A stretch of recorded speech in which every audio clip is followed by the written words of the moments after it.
Welcome to In Our Community.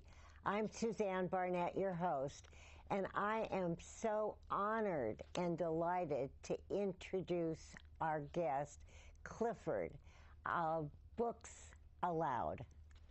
Clifford, I love that title. Thank you for being here. Thank you so much for having me. My pleasure. Now tell us, what is Books Aloud? Books Aloud is the easiest way to describe it. It's reading by listening. And what we have is we have 2 recording studios, and we record books for people that can't read normally.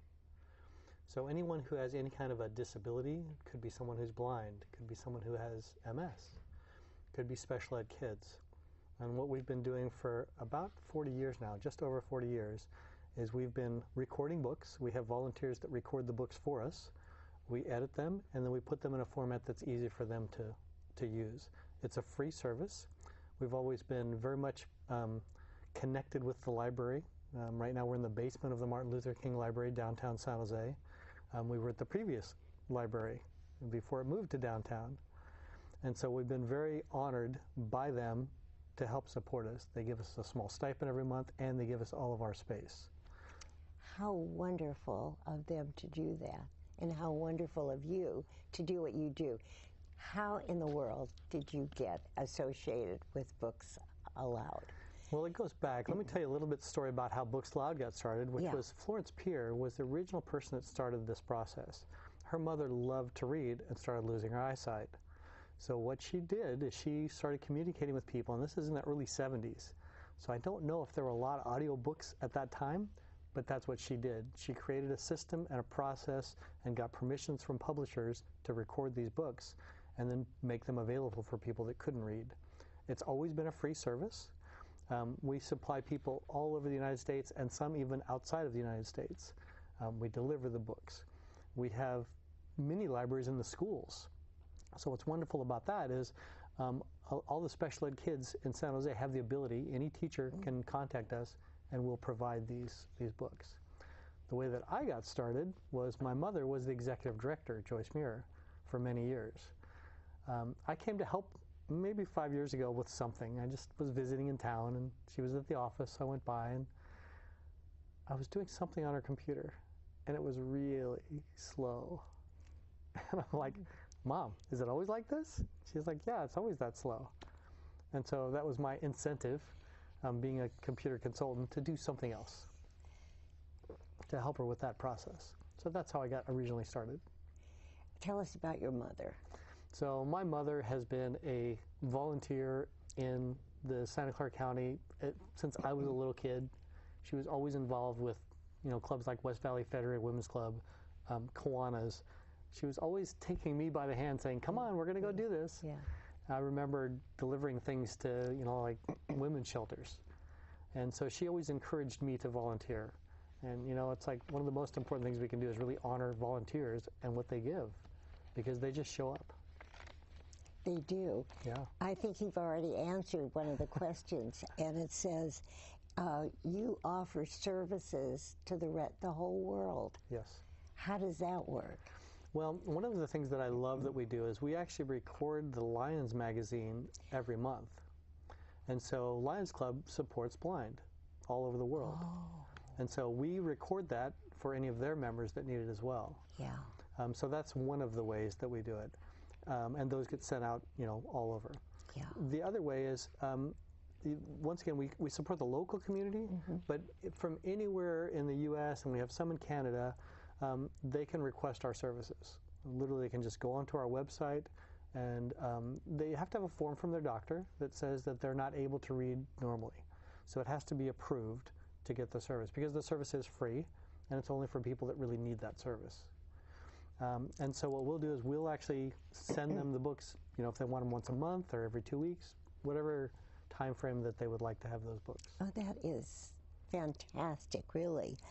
What basic group of people does Books Aloud serve usually? That's a really good question. I see 2 specific groups. Young people, young kids, especially, and like I say, we do the mini libraries in the schools. We just started working with PACE Foundation, which is for the autistic kids. What foundation? PACE Foundation. Yeah, what does that stand for? PACE is Pacific Autistic, sorry, I don't know the breakdown, but it's basically autistic children. And they actually were guest speakers at our big event that we have every year. We'll talk about that a little bit later. And so with them, what we'll do is we'll provide these mini libraries. So what a mini library is it's going to be a couple of players. That could be a CD player, it could be a tape player, it could be Nooks. We use Nooks as an audio player. And then the books that go with that. And so the advantage there is we have a reading by listening program where people use it, and sight and sound.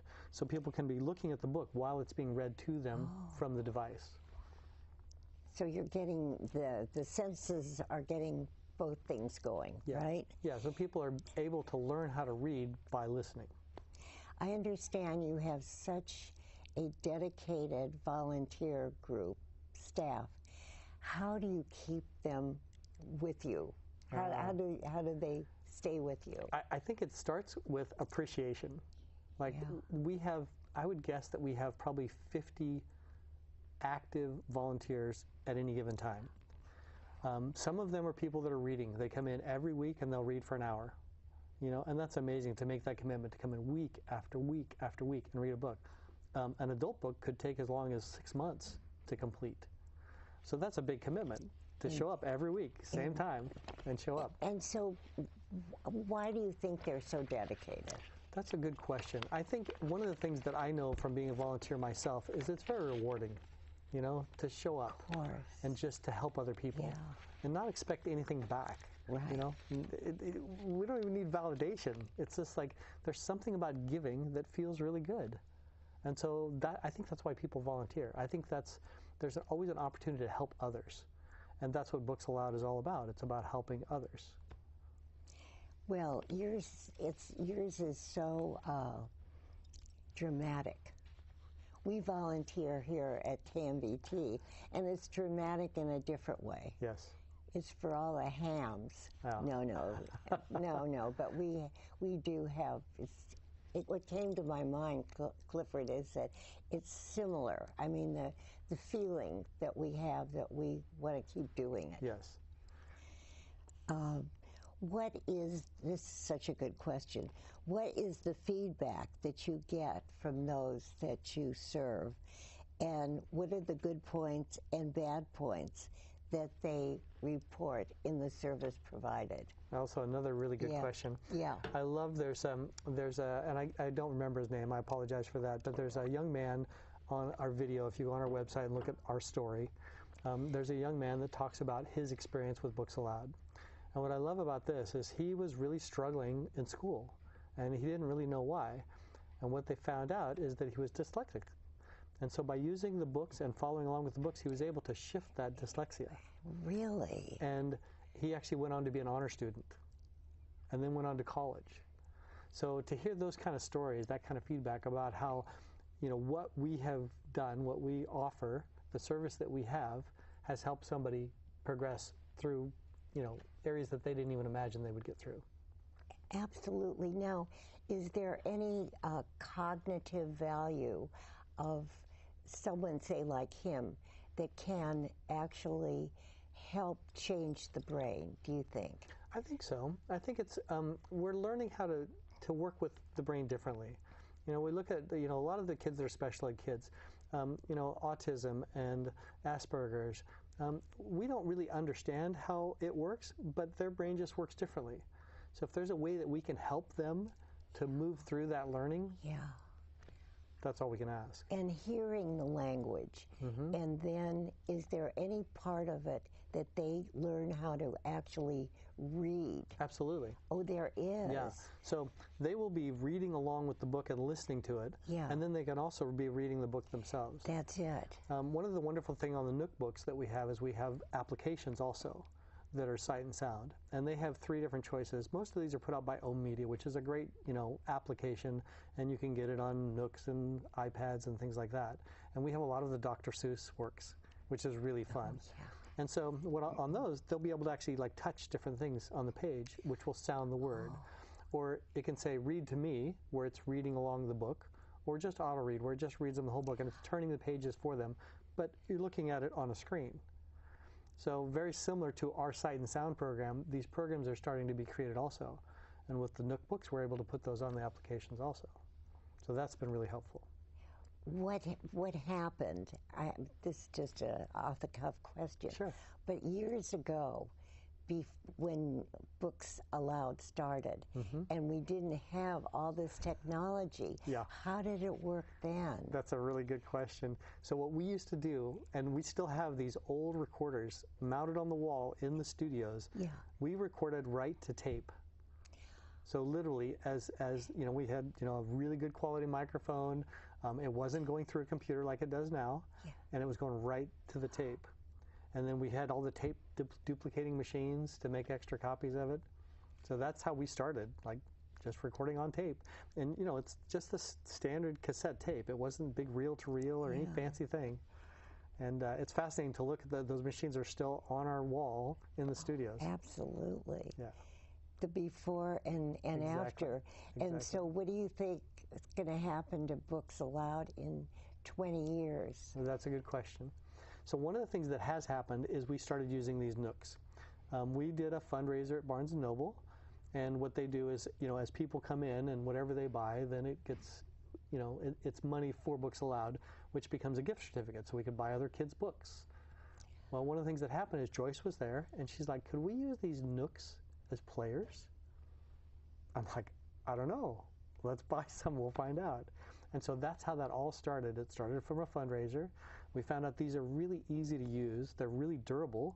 So even for, kids that are tough on stuff, it was great. And the kids really relate to this technology. So back about 2010, we started making everything digital.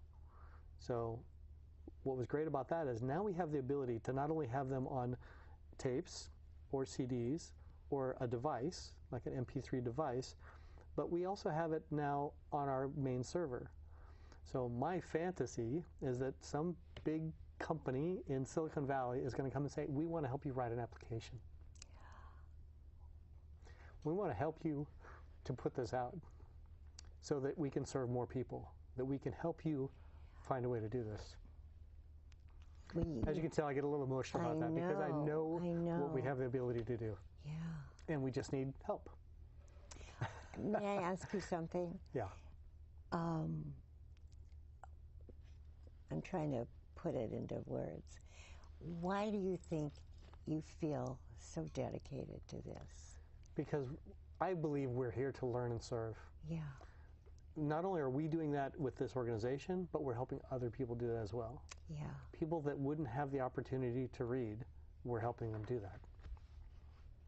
And if I can help somebody, that makes me happy. And you do. Yeah. I told you that when I first met you, we were in the green room, I just see sunshine all around you. You're so positive. Thank you. How'd you get that way? That's a good question. Once again, a lot of that goes back to my mother. Yeah, tell. She encouraged me to have that attitude, that energy of being positive. I've had many great teachers that helped with that also. But let's stay about Books Aloud. I know, but I love to find out about people, and I think that if someone can relate to that, to the way you are, it can help them. I feel I've been really blessed in this life to be able to do this work, to be able to be of service, and that's always my intention. If I can make a difference in one person's life in one moment, then I had a good day.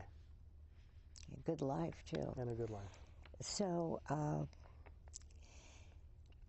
has Books Aloud expanded the description of the group it serves over the years? I believe it has, because I think when it first started, it was mostly for seniors.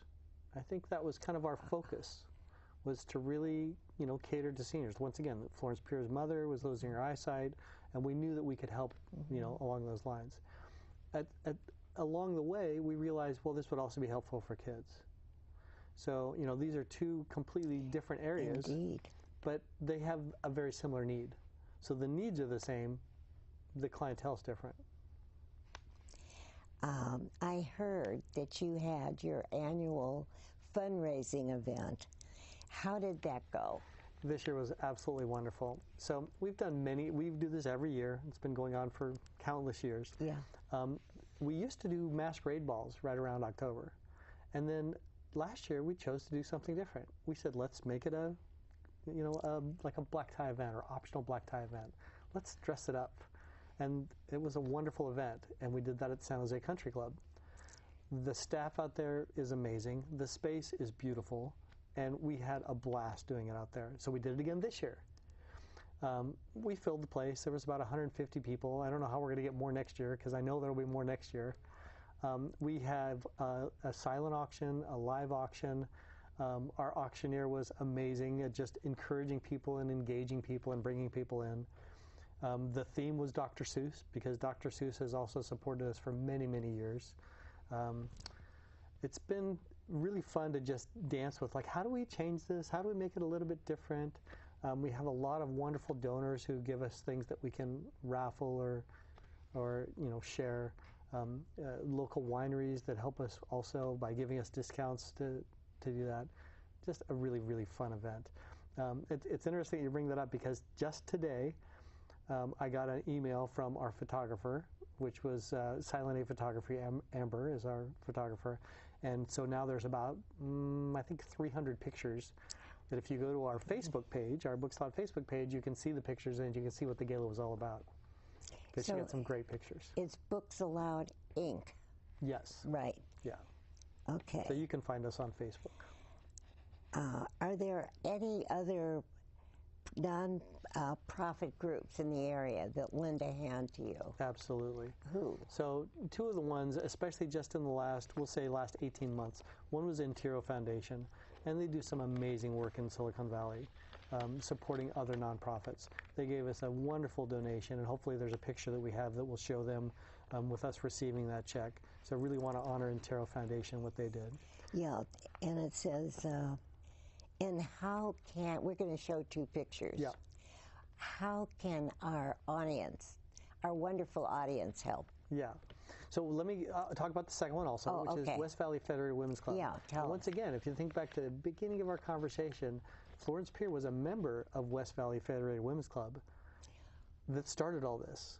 So not only did they help start Books Aloud, but they also, just this last year, they gave us a substantial donation, which I think you'll see in the picture if it pops up. And so they have supported us over the years. So really grateful for West Valley Federated Women's Club. There's also many other organizations that will come and volunteer and help us. Sharks Foundation also in the past has been a wonderful donor for us. Moore Foundation, which is one of the co-founders of Intel, same thing. So we receive so much from so many foundations that are doing what we're doing. They're helping people serve. What would we do without our foundations, Clifford? Yes. Really?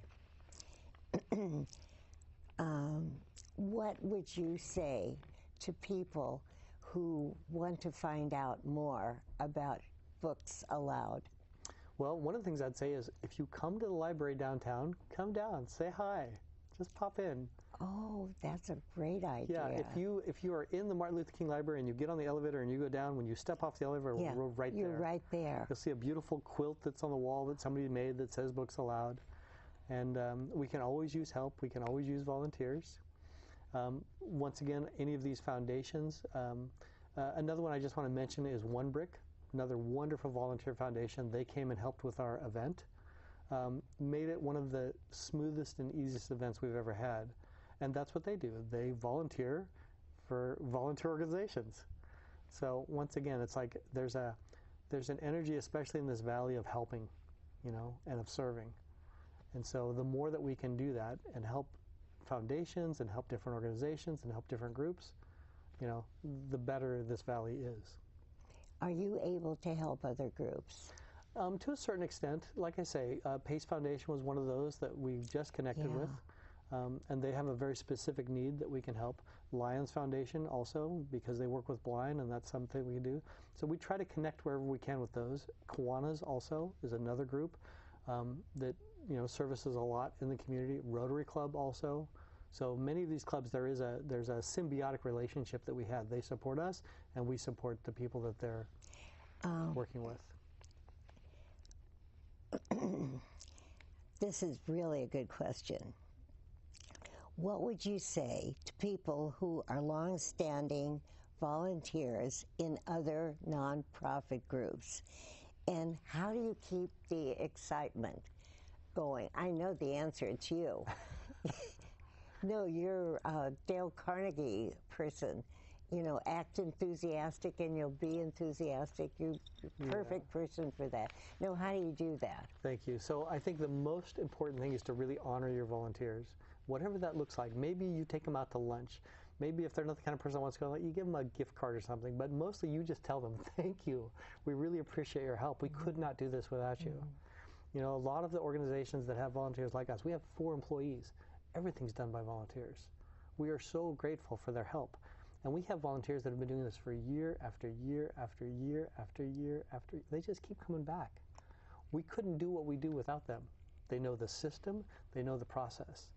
So same thing for other organizations. Really honor your volunteers. Like, love them up because they deserve it. You know, they're giving their time and their energy. Just let them know you appreciate it. And what do you specifically do? What don't you do with Books Aloud? So we'll do like volunteer luncheons. There's especially like the ones that just helped with this gala. So Nancy, our office manager, and Susan Tonneson, they're the co-chairs of this event. They have really taken care of the other people that were on the committee. You know, they'll take them out to lunch. They'll get together and have gatherings. You know, once again, both to honor them and also to just celebrate them, because we know that, you know, we couldn't have done this without them.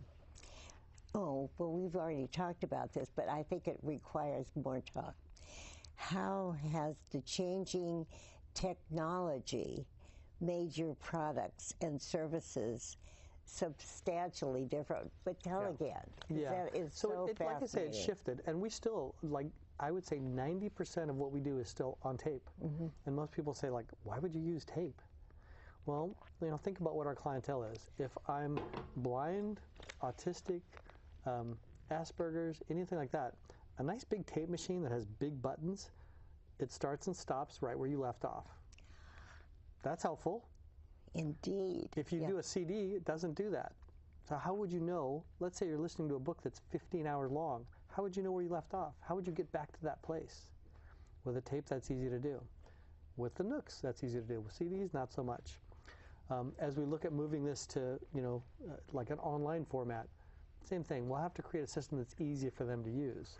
But that's been a big part of this process of shifting from one technology to the next, is to make sure that we're still like honoring our clients' needs, because that's the most important piece. It's not just that we're producing, you know, anybody can do that. There's lots of audiobooks out there. How do we create a system and a service that really honors our clientele, that honors who really needs this service?